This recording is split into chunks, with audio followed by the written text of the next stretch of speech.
Et avant de lancer mes cours de yoga en ligne, je voulais faire un petit tuto sur ce que signifie le yoga, ses principes, ses bénéfices et quelques mises en garde avant de commencer les cours. Alors le yoga signifie une union entre votre corps et votre esprit à travers des mouvements respiratoires et des mouvements physiques. En travaillant physiquement, au niveau de vos pensées, au niveau mental et spirituel.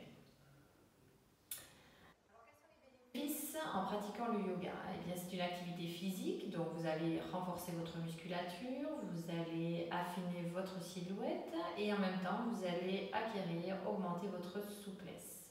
Et contrairement aux idées reçues, il ne faut pas être souple pour faire du yoga, mais c'est en faisant du yoga que vous deviendrez souple. Croyez-en mon expérience. Deuxièmement, à travers le yoga,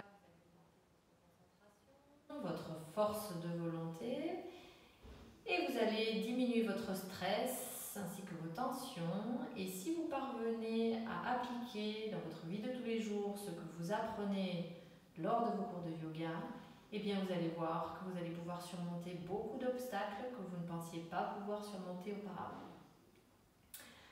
Pratiquement, en tant que kiné, je voulais amener quelques précautions et quelques précisions.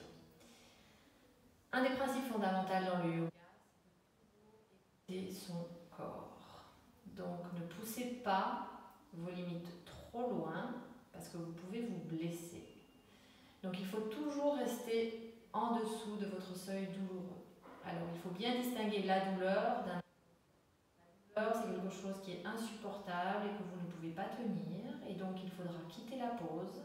Je vous donnerai des pauses annexes que vous pourrez toujours prendre au cours du cours si vous ressentez cette douleur. Par contre, si vous ressentez un inconfort, alors qu'est-ce qu'un inconfort? Eh bien, c'est de la chaleur qui arrive au niveau des groupes musculaires, donc sur lesquels on est en train de travailler, ou un étirement un petit peu plus important que d'habitude, ou en tout cas on sort de notre zone de confort et là à travers la respiration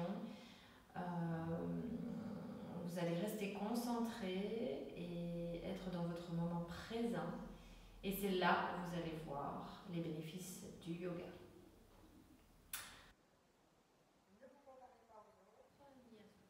Voir sur internet. Chaque personne est différente physiologiquement et anatomiquement. Et certaines personnes ne pourront jamais acquérir certaines poses parce que leur corps, leur anatomie ne leur permet pas.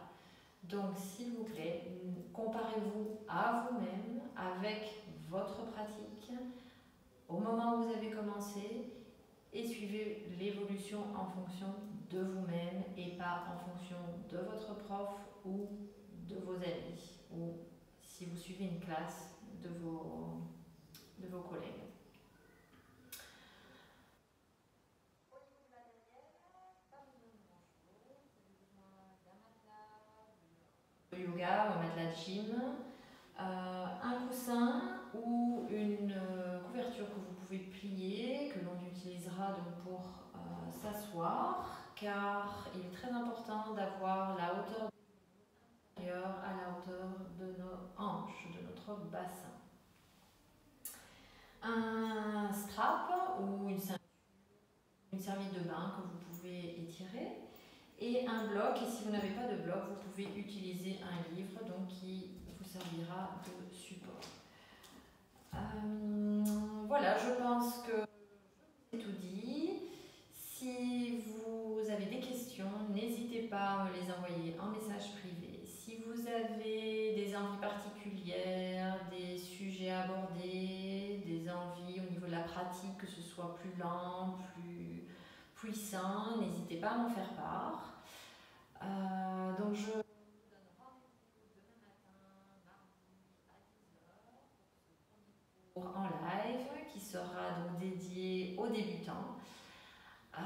Et en attendant, eh bien, écoutez, je vous souhaite une agréable journée et un bon lundi de Pâques.